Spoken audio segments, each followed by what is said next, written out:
사울이 이스라엘의 왕이 된 이후 이스라엘은 블레셋과 끊임없는 전쟁을 치러야 했습니다. 초기 전쟁을 통해 사울은 군사적인 지도자로서 왕권을 공고히 해나갔습니다.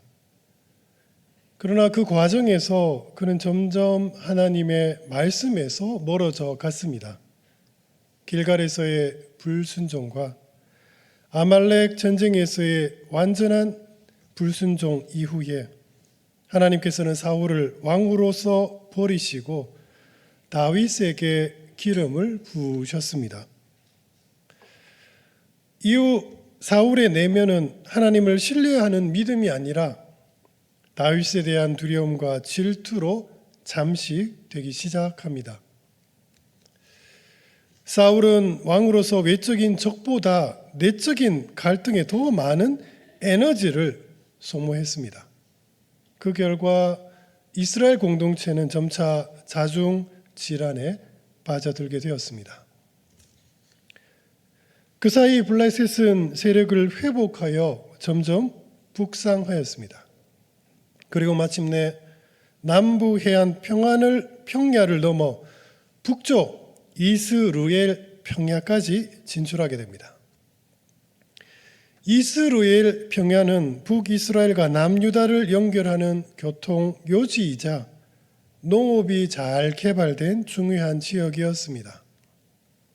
만약 이 지역이 블레셋의 손에 넘어간다면 이스라엘은 사실상 남북으로 분단되고 왕권은 치명적인 타격을 입을 수밖에 없는 상황에 놓이게 됩니다. 이러한 위기 속에서 사울은 블레셋과의 전면전을 피할 수가 없었습니다. 국경을 넘어온 블레셋 군대가 수넴과 아벡에 진을 쳤습니다. 그리고 이를 대응하기 위해 이스라엘 군대는 그 맞은편 길보아 산에 진을 쳤습니다. 그러나 그 전투를 앞둔 사울은 이미 하나님의 음성을 듣지 못하는 상태에 이르렀습니다. 심지어 엔돌에 신접한 여인을 찾아갈 만큼 영적으로 완전히 붕괴된 상태였습니다. 결국 길보아 산에서 벌어진 대규모 전투는 이스라엘의 참패로 끝이 납니다. 블레셋의 압도적인 공세 앞에서 이스라엘 군대는 무너졌고 사울 왕과 그의 아들 요나단은 그 전쟁터에서 전사하고 말았습니다. 이 전투는 단순한 군사적 패배가 아니라 하나님의 말씀을 떠난 사울 왕이 맞이한 정말 비극적인 종말이었습니다. 성도 여러분, 우리는 살면서 종종 이런 상황을 마주합니다. 누군가의 실패가, 누군가의 몰락이 뜻밖에도 나에게 기회가 되는 순간 말이죠. 직장에서 누군가 자리를 떠난 뒤 그 자리를 내가 맡게 되기도 하고, 경쟁자가 탈락한 뒤에야 내가 선택받기도 하며, 누군가의 실수가 있었기에 내가 한 발 앞서서게 되는 경우가 있습니다. 이럴 때 우리는 마음 한켠에서 복잡한 감정을 경험합니다. 기쁘기도 하지만 동시에 설명하기 어려운 불편함이 남습니다. 이 기회를 감사해도 되는 걸까요? 남의 불행 위에 세워진 나의 형통함을 하나님은 어떻게 보실까요? 신앙인은 바로 이 지점에서 질문하게 됩니다. 세상은 결과만을 말하지만 하나님 앞에서 우리는 과정과 태도까지 함께 묻지 않을 수 없기 때문입니다. 오늘 본문을 읽어보면 우리의 현실적인 그 고민을 아주 정확하게 묘사한 장면이 나옵니다.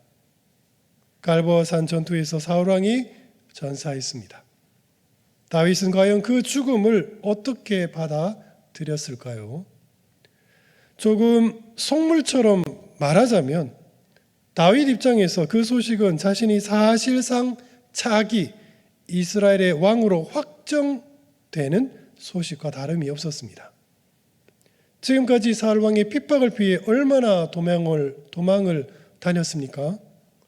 그 피말리던 도주 생활도 이제는 완전히 종식되었습니다. 심지어 사울 왕의 후계자 요나단까지 전사했다고 합니다. 비록 사랑하는 친구이지만 동시에 그는 가장 큰 정적이기도 했습니다. 그런데 요나단까지 알아서 전사하니 다윗 입장에서는 정말 손대지 않고 코를 푼 격입니다. 만약 다윗이 세상의 방식대로 기뻐했다면 이스라엘은 어떻게 되었을까요? 그런데 아주 놀랍게도 다윗은 우리의 상식을 깨고 전혀 다른 방식으로 반응하였습니다. 사울과 요나단은 블레셋과의 전투에서 전사하고 말았습니다. 이에 온 이스라엘이 절망과 비통에 빠졌습니다. 한편 다윗은 아말렉과의 싸움에서 큰 승리를 거두고 돌아왔습니다. 그때 한 청년이 찢어진 옷에 머리에 흙을 뒤집어 쓰고 다윗 왕 앞에 나타납니다. 그는 자신이 아말렉 출신으로 이스라엘 진영에서 도망해 왔다고 소개합니다. 그리고 사울이 죽는 과정을 목격했다고 주장하는데 그의 말은 사실과 조금 달랐습니다. 이 청년은 사울 왕이 고통 가운데서 칼로 자기를 죽여달라고 부탁했고 그에게 살 소망이 없음을 확인하고 자신이 그를 죽였다고 진술한 것입니다.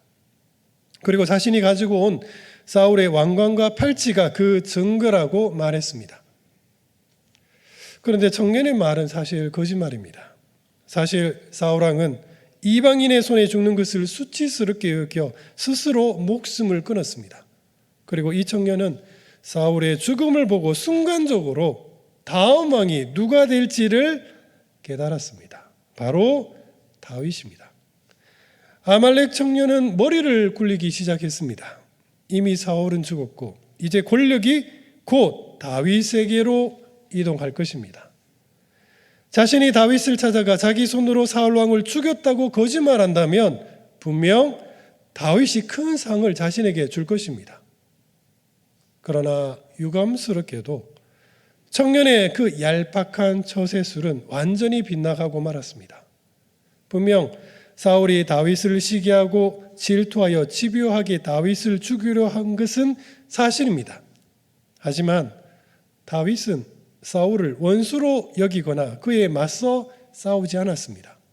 오히려 2번씩이나 사울을 쉽게 죽일 기회가 있었고 심지어 그렇게 하면 광야의 도망자 생활을 끝내고 왕권을 쉽게 차지할 수도 있었는데도 다윗은 사울을 끝까지 해치지 않았습니다. 왜냐하면 하나님이 기름 부어 세운 왕을 자신이 대적하는 것이 옳지 않다고 믿었기 때문입니다. 다윗은 평생 선택의 기로 앞에서 하나님의 뜻이 무엇인지를 정말 신중하게 살폈습니다. 하나님이 기뻐하시지 않는 일이라면 아무리 눈앞에 절호의 기회가 찾아와서도 그는 그것을 덥석 붙잡지 않았습니다. 지금도 마찬가지입니다. 사울의 죽음 앞에서 다윗은 신앙인으로서 진실되게 행동하였습니다. 하나님의 권위를 최우선으로 여겼던 다윗은 사울의 죽음을 진심으로 슬퍼하였습니다. 그 후에 다윗은 아주 엄중한 목소리로 아말렉 청년을 추궁하기 시작했습니다. 네가 어찌하여 손을 들어 여호와의 기름 부음 받은 자 죽이기를 두려워하지 아니하였느냐. 이 말을 듣는 순간 아말렉 청년은 자신의 얄팍한 속임수가 얼마나 어리석은 행동이었는지를 깨달았을 것입니다. 하지만 때는 이미 너무 늦었군요. 결국 그는 잔머리를 쓰며 거짓말하다가 자기 목숨을 잃고 말았습니다.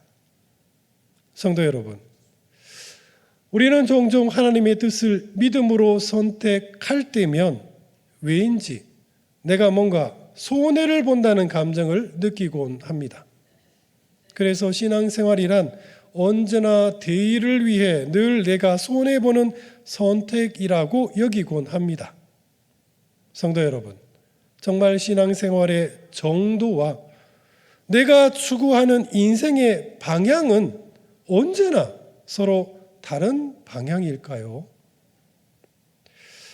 성경에서 다윗은 정말 독특한 인물입니다. 그의 정치적 결단과 신앙의 행동은 대부분의 경우 일치하였습니다. 지금 상황도 마찬가지입니다. 사울의 죽음으로 인해 가장 큰 이익을 본 사람은 사실 다윗이 맞습니다. 이제 다윗은 왕의 자리에 오를 길에 활짝 열렸습니다. 인간적으로 보았을 때 지금 가장 기뻐해야 할 사람은 다윗입니다. 그런데 아이러니하게도 왕의 죽음 앞에서 가장 슬퍼하고 있는 사람은 아이러니하게도 다윗이었습니다. 다윗이 끝까지 사울에 대해 예를 갖춘 이유는 하나님께서 사울에게 부여하신 왕의 권위를 겸손하게 인정했기 때문입니다. 성경은 말합니다. 각 사람은 위에 있는 권세들에게 복종하라. 권세는 하나님으로부터 나지 않음이 없나니 모든 권세는 다 하나님께서 정하신 바라. 그러므로 권세를 거스르는 자는 하나님의 명을 거스름이니 거스르는 자들은 심판을 자취하리라. 다윗은 왕의 권세가 누구로부터 왔는지 분명히 알았던 것입니다. 바로 하나님이십니다. 다윗은 사울의 권위를 존대함으로써 하나님의 권위를 더 높였던 것입니다. 한 명의 신앙인으로서 왕의 비참한 죽음 앞에서 흘린 다윗의 눈물은 진실되었습니다. 그리고 반면 정치인으로서 흘린 다윗의 눈물은 어떤 의미가 있을까요? 만약 다윗이 사울의 죽음을 듣고 기뻐했다면 과연 주변 사람들이 다윗을 어떻게 생각했을까요? 비록 몰락했다고 할지라도 사울은 엄연히 이스라엘의 왕이었습니다. 그리고 사울을 따르던 수많은 추종자들이 아직 여전히 남아 있었습니다. 다윗이 사울의 죽음을 두고 기뻐했다면 사울의 남은 추종자들은 결코 다윗 품 안으로 들어오지 않았을 것입니다. 왜냐하면 사울에 대한 다윗의 원한이 혹 자신들에게 쏟아질지 모른다고 걱정했기 때문입니다. 다윗의 기쁨은 곧 사울의 남은 지지자들에 대한 선전포고와도 같습니다. 따라서 정치적인 상황을 고려할 때 다윗은 사울의 죽음을 두고 마냥 기뻐해서는 안 됩니다. 오히려 진심으로 애도함으로써 사울의 남은 추종자들에게 정치적인 화해의 제스처를 보여줄 필요가 있었습니다. 그래야 다윗 자신이 이스라엘의 왕이 되었을 때 모든 백성들로부터 진정한 지지를 받을 수 있지 않겠습니까? 따라서 정치인으로서 다윗의 눈물은 앞으로 이스라엘의 진정한 통합을 위해서 반드시 필요한 행동이었습니다. 그렇다면 성도 여러분, 신앙인으로서 흘린 눈물과 정치인으로서 흘린 눈물 가운데 어떤 눈물이 다윗의 본심이었을까요? 저는 개인적으로 둘 다 다윗의 본심이었다고 생각합니다. 다윗은 하나님께서 기름 부어 세운 왕의 권위를 끝까지 존대함으로써 자신이 얼마나 하나님 권위에 복종하는지 몸소 보여주었습니다. 사울 왕의 몰락을 보며 다윗은 진심으로 마음 아파했습니다. 그리고 동시에 사울의 죽음 이후 앞으로 벌어질 정치적 상황을 다윗은 생각하지 않을 수 없었습니다. 다윗에게 그만한 정치적 식견이 없다면 오히려 왕의 자질을 의심해야 할 것입니다. 다윗은 신앙인으로서 사울의 죽음을 진심으로 슬퍼했고 또한 정치인으로서 아말렉 청년을 엄하게 처벌했습니다. 다윗의 이러한 지혜롭고 기민한 처신을 보며 우리는 신앙과 삶이 어떻게 조화를 이루는지를 다시금 생각하게 됩니다. 개인의 경건과 공동체의 화합은 결코 유리되어서는 안 됩니다. 간혹 어떤 분들은 개인의 경건에 집중한다는 이유로 공동체 생활을 멀리하곤 합니다. 물론 특수한 상황에서는 얼마든지 그럴 수 있습니다. 하지만 보편적인 신앙생활에서 그런 극단적인 고립은 반드시 경계해야 합니다. 개인의 경건이라는 토대 위에 거룩한 공동체의 화합을 추구하는 것이 진정으로 건강한 신앙생활이기 때문입니다. 다윗은 하나님의 권위에 순종하는 신앙의 원리로서 장차 자신이 왕이 되었을 때 이스라엘을 통합하는 길이 무엇인지를 모색했던 것입니다. 사울의 죽음도 죽음이었지만 사실 다윗에게 가장 큰 충격은 요나단의 죽음이었습니다. 요나단은 다윗 평생에 가장 사랑했던 친구였습니다. 친구를 잃은 슬픔에 빠진 다윗은 눈물을 흘리며 그를 위해 애가를 지었습니다. 다윗은 자신이 받은 요나단의 사랑을 가리켜 여인보다 더 큰 사랑이었다고 고백하였습니다. 다윗이 받은 요나단의 사랑은 과연 어떤 사랑이었을까요? 다윗을 향한 요나단의 사랑은 바로 하나님의 사랑과 참 닮아 있었습니다. 처음에 요나단은 같은 또래의 다윗과 우정을 나누었습니다. 그러나 그 우정은 단순한 친교를 넘어 하나님의 자비하심과 같은 사랑으로 발전하였습니다. 다윗이 백성들로부터 큰 인기를 얻었을 때 사울은 이를 시기하여 다윗의 생명을 빼앗으려고 했습니다. 그러나 요나단은 오히려 다윗의 생명을 여러 번 구해줍니다. 사울 입장에서 보면 다윗은 왕위를 노리는 반역자입니다. 그리고 자기 왕위 계승자인 요나단의 입장에서도 다윗은 자신의 가장 큰 정적입니다. 그러나 요나단은 그 모든 세속적인 입장을 초월하여 다윗을 적극적으로 도와주었습니다. 사실 친구 간의 우정도 서로의 이익이 얽히는 순간 쉽게 변질되곤 합니다. 그러나 요나단의 사랑은 이 모든 것을 뛰어넘어 변하지 않았습니다. 다윗을 향한 요나단의 호혜적인 사랑은 마치 우리를 향한 하나님의 일방적인 사랑과 같았습니다. 다윗은 어쩌면 요나단의 그 과분한 호의를 경험하며 하나님의 자비로우심을 간접적으로 체험했는지도 모릅니다. 다윗에게 있어 요나단의 호혜는 가장 모범적인 하나님 사랑의 예시였습니다. 요나단이 아무리 왕의 아들일지라도 아버지를 반대하며 반역자를 돕는 것은 결코 쉽지 않습니다. 요나단이 다윗을 도운 사실이 발각되었을 때 화가 난 아버지 사울은 아들인 요나단을 향해 단창을 던져 죽이려고까지 했습니다. 그 자리에서 자칫 정말 요나단은 죽을 뻔했습니다. 그러나 이후 요나단은 몰래 다윗을 찾아와 오히려 다윗에게 내가 이스라엘의 왕이 될 것이라며 오히려 용기를 불러 넣어줍니다. 요나단은 정말 목숨을 걸고 다윗을 도왔습니다. 예수님께서 제자들에게 말씀하십니다. 내 계명은 곧 내가 너희를 사랑한 것 같이 너희도 서로 사랑하라 하는 이것이니라. 사람이 친구를 위하여 자기 목숨을 버리면 이보다 더 큰 사랑이 없나니 너희는 내가 명하는 대로 행하면 곧 나의 친구라.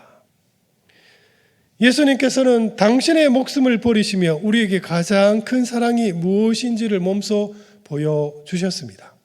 그리고 너희들도 이렇게 서로 사랑하라고 명하셨습니다. 그러한 사랑을 실천하는 일을 가르쳐 주님께서는 나의 친구라고 말씀하십니다. 구약시대 예수님의 그 사랑을 이미 실천한 이가 있었습니다. 주님의 말씀처럼 요나단과 다윗은 서로 사랑하였습니다. 특히 요나단은 자기 생명을 걸고 가장 큰 사랑을 다윗에게 몸소 보여주었습니다. 블레셋과의 마지막 전투 때 요나단은 주저함 없이 아버지 사울과 함께 전투에 나섰습니다. 이미 배색은 깊습니다. 그러나 요나단의 얼굴에는 그 어떤 주저함도 없습니다. 고대시대 왕과 왕자가 함께 전투에 나가는 일은 금기시대입니다. 왜냐하면 자칫 둘 다 죽게 된다면 왕조의 명맥이 끊기고 말기 때문입니다. 따라서 누군가 한 사람은 남아 계속해서 왕조를 이어갈 의무가 있습니다. 하지만 요나단은 이미 다음 이스라엘의 왕이 누가 될지를 알고 있었습니다.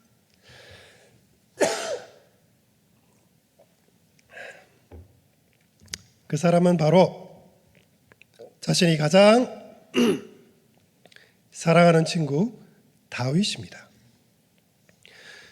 하나님께서는 이미 다윗에게 기름을 부어주셨고 자기 또한 다윗이 다음 왕이 될 것을 진심으로 기뻐하였습니다.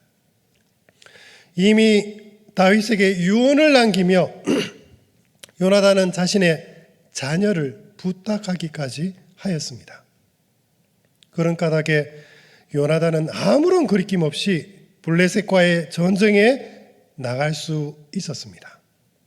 그리고 그는 정말 용사답게 명예로운 죽음을 택합니다.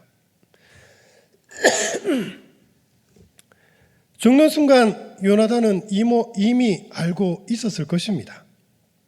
자신의 명예로운 퇴장이 앞으로 왕이 될 다윗을 위한 옳은 선택이라는 것을 말이죠. 이처럼 다윗을 향한 요나단의 사랑은 정말 헌신적이었습니다. 다윗 입장에서도 봐도 요나단의 죽음은 정말 기이하고도 놀라운 사랑이었습니다. 다윗이 요나단의 죽음을 진심으로 슬퍼하며 애가를 부릅니다. 내 형 요나단이여, 내가 그대를 애통함은 그대는 내게 심히 아름다움이라. 그대가 나를 사랑함이 기이하여 여인의 사랑보다 더하였도다.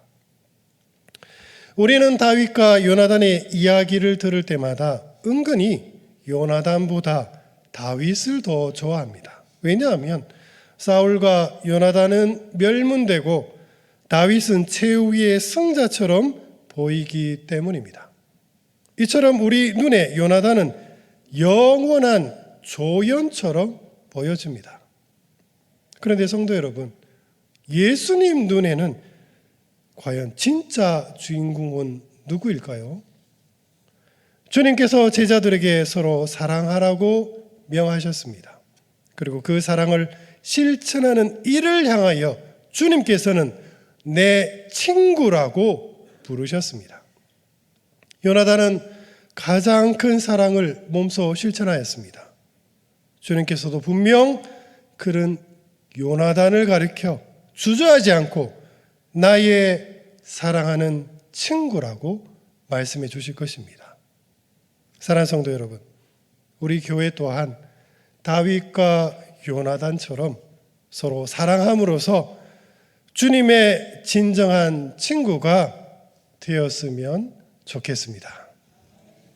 말씀을 맺겠습니다. 첫째, 다윗처럼 우리 신앙의 우선순위를 분명하게 정합시다. 다윗은 단순히 인내심 많은 피해자가 아니라 하나님의 권위를 삶의 최우선에 두었던 신앙인이었습니다. 다윗은 자신의 감정이나 유불리를 기준으로 행동하지 않았습니다. 이 상황에서 하나님께서 어떻게 보실까를 먼저 생각했습니다. 그래서 그는 가장 기뻐할 수 있는 순간에도 울 수 있었고, 가장 유리한 기회 앞에서도 믿음으로 멈출 수 있었습니다. 이것이 바로 신앙인의 힘입니다. 신앙이란 나를 유리하게 만드는 기술이 아니라 하나님의 뜻 앞에서 나 자신을 절제할 수 있는 내적 힘입니다. 오늘 우리 역시 삶의 여러 선택의 자리에서 다윗처럼 묻기를 소망합니다. 이 결정이 나에게 유익이 되는가가 아니라 이 선택이 하나님의 권위를 드러내는가? 그 질문 앞에 서는 사람, 바로 그 사람이 하나님 앞에서 참된 신앙인이라 불릴 것입니다. 그리고 둘째, 개인의 경건을 넘어 이제는 공동체를 살리는 거룩한 신앙인이 우리 됩시다. 정치인 다윗은 신앙을 이용한 사람이 아니었습니다. 오히려 믿음의 힘으로 현실의 책임을 감당할 줄 아는 지혜로운 신앙인이었습니다. 그의 눈물은 계산된 위선이 아니라 그의 신앙적 가치관이 현실 속에서 고스란히 드러난 결과였습니다. 다윗은 하나님의 권위에 순종하는 신앙을 가지고 있었기에 사람들의 마음을 헤아리는 지혜 또한 가질 수 있었습니다. 성도 여러분, 이것이 바로 신앙과 삶이 분리되지 않는 모습입니다. 오늘 우리에게도 마찬가지입니다. 신앙은 현실을 외면하게 만드는 도피처가 아닙니다. 오히려 신앙은 삶 속에서 우리가 더 신중하고 더 책임감 있게 행동할 수 있도록 이끄는 내적 힘입니다. 다윗처럼 하나님의 뜻을 삶의 원리로 삼을 때 우리의 신앙은 개인의 경건을 넘어 거룩한 공동체를 살리는 진정한 영적인 영성이 될 것입니다. 마지막으로 셋째, 우리 모두 다윗과 요나단처럼 서로 사랑함으로써 주님의 진정한 친구가 됩시다. 요나단의 사랑은 단순한 아름다운 우정의 이야기가 아니라 예수님께서 말씀하신 가장 큰 사랑이 삶으로 드러난 증거였습니다. 요나단은 자신의 이름이 역사에 남는 것보다 하나님의 뜻이 이루어지는 것을 더 기뻐하였습니다. 그는 자신의 자리를 지키기보다 친구의 생명과 왕국의 미래를 지켰습니다. 세상의 기준으로 보면 그는 조연처럼 보이지만 주님의 기준으로 보면 요나단이야말로 진정한 예수님의 친구요 주인공입니다. 사랑하는 성도 여러분, 우리 또한 요나단처럼 우리 형제를, 우리 교인을 진심으로 우리 사랑합시다. 주님 안에서 계산하지 않고 손해를 기꺼이 감수하며 서로가 서로를 아낄 때 예수님께서 우리를 향해 정말 기뻐하시며 너희가 바로 나의 친구들이다 라고 말씀해 주실 것입니다.